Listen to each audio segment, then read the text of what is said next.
Welcome to Munisa education. I hope आप समस्ते भलरे थे। तो आज भिडियोटी हूँ +3 फर्स्ट सेमिस्टर ओडिया ऑनर्स आपण भाषार संज्ञा स्वरूप यूनिट 1 भाषार संज्ञा स्वरूप प्रकार भेद जार आम 2 मार्क क्वेश्चन लॉन्ग क्वेश्चन एवं 1 मार्क क्वेश्चन डिस्कसन करें। आप देखी ना तेज प्ले लिस्ट जाकि देखिपारे। हेले आज भिडियो आम भाषार प्रवृत्ति बा धर्म विषय जानिबा। भाषार विभिन्न प्रकृति बा प्रवृत्ति रही जो आम जे कौन प्रवृत्ति बा धर्म प्रवृत्ति क्या कहवा आम जे आम भाषा को किपरि अर्जन करिपरिबा बा भाषार कौन सबू धर्म रही अछि ता विषय आम जानिबा। जे भाषा विभिन्न प्रकृति बा प्रवृत्ति रही अछि जो आम जानिपरिबा जे भाषा कहार पैतृक संपत्ति नुहे कि अर्जित संपत्ति नुहे।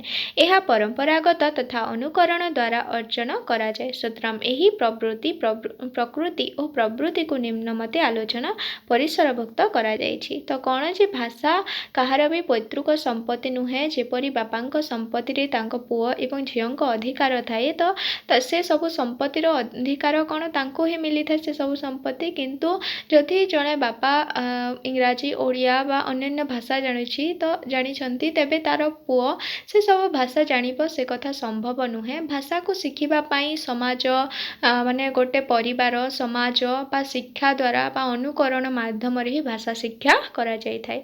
यह परंपरा तथा अनुकरण द्वारा अर्जन करा जाय। सुतराम एही प्रकृति बा प्रवृत्ति निम्नमते आलोचना परिसरभुक्त करा जायछि एवं एही प्रवृत्ति गुडी को एठारे आलोचना करा जायछि। हमर प्रथम प्रवृत्ति हैला जे भाषा पैतृक संपत्ति नुहे।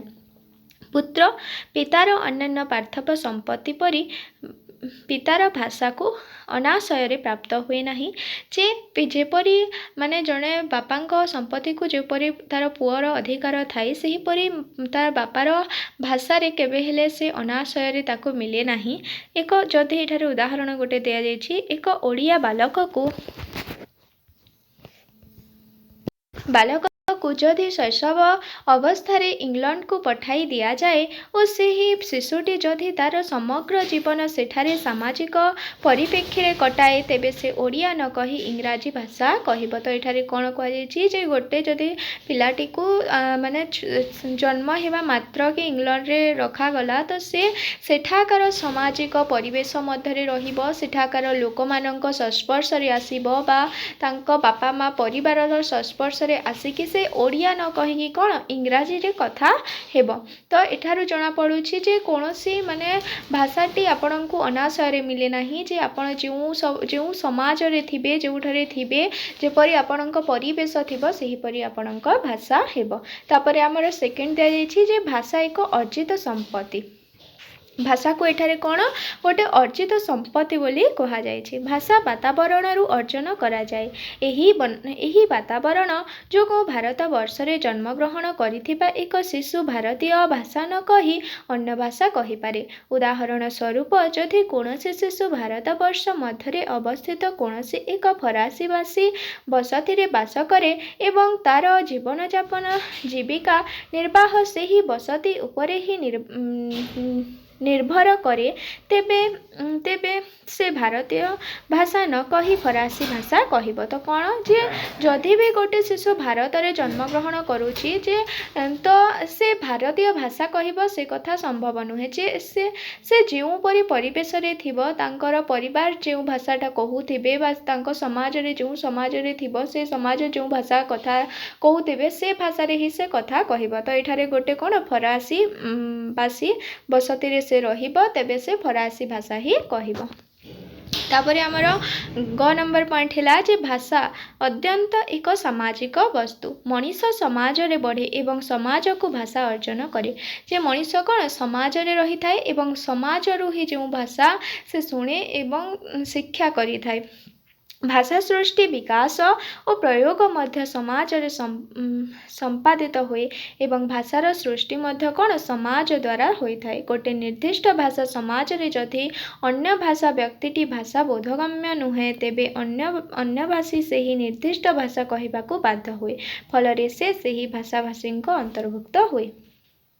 जे गोटे समाज रे जदि गोटे भाषा रे कथबार्ता होउछंती तो आउ जने व्यक्ति आसीबो एवं तार भाषा अलगा जदि से समाज रे ताकू बास करबा को अछि तेबे ताकू कोन से समाज रो भाषा को सिखिबा को पड़िबो। जदि हमें मने करिबा जे एबे जदि हमें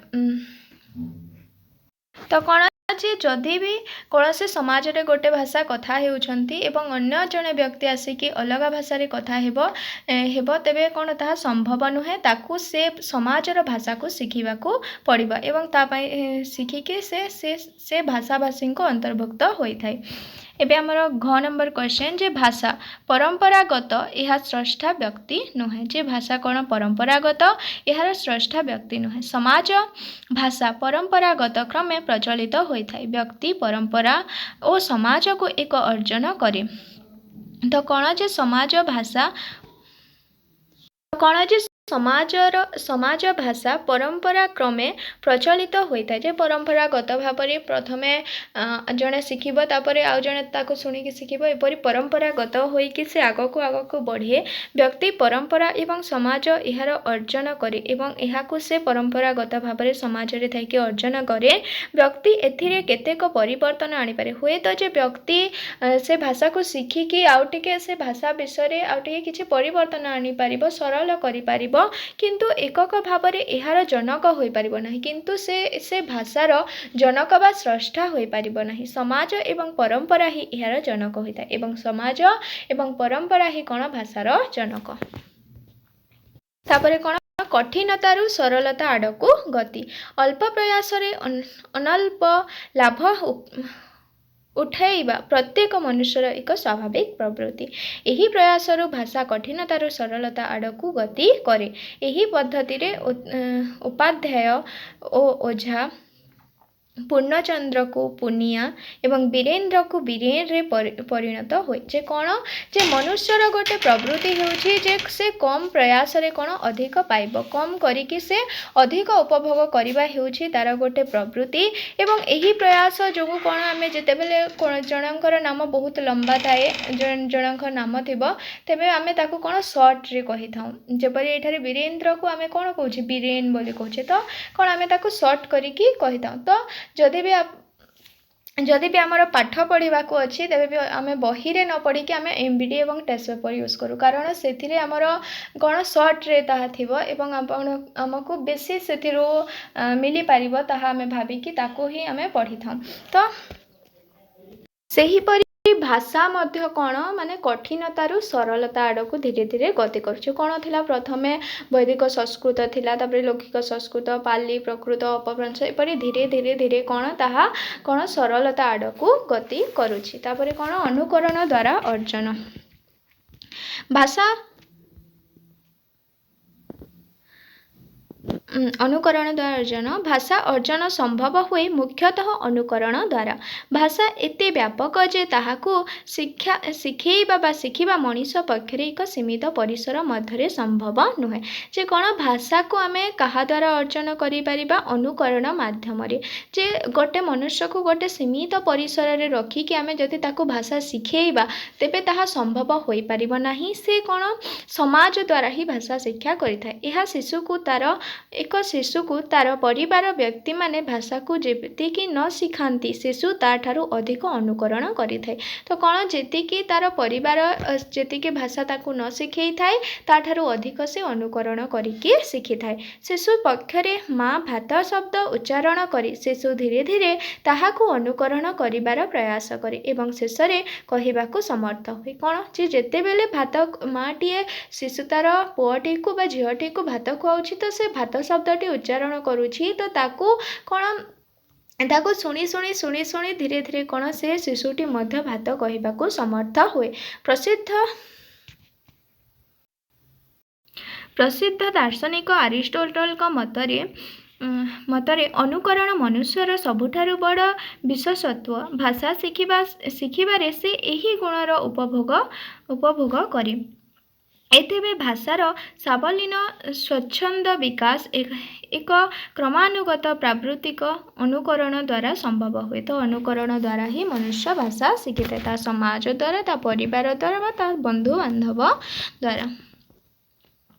आमर लास्ट पॉइंट जे भाषा चिर परिवर्तनशील जेपरी नदी अखंड स्रोतस्विनी हेले हे गति परिवर्तन ता जीवनर एक अपरिहार्य स्वाभाविकता भाषा सेहीपरि एक निरवच्छिन्न व्यापार हेले हे तहिरे नूतन नूतन परिवर्तन अरण्य लक्षणीय। तो कौन जे भाषा जेपरी कि नदीटी स्रोतस्विनी होइकी बहुथिले मध्य से कौन तार गति परिवर्तन करिथाए सेहीपरि भाषारे मध्य भाषा अति प्राचीन माने बहु आगरू भाषा उत्पत्ति होइछि किंतु एबे मध्य कोन सेथिरे नूतन नूतन सामग्री युक्त हेउछि।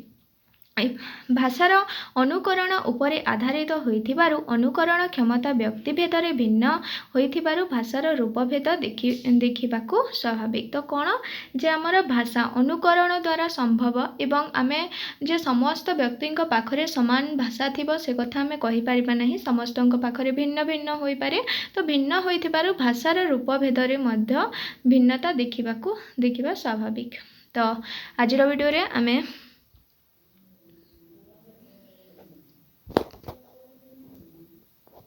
आजिर वीडियो रे आमे यार प्रवृत्ति विषय डिस्कशन कले आ गोटे वीडियो रे यार रूप विषय आमे डिस्कशन करबा। जदि वीडियोटी भल लागिछि बा आपनक पय यूजफुल होइछि तेबे वीडियोटी को लाइक सब्सक्राइब एवं निज संग मानक सहित शेयर करंतु। धन्यवाद।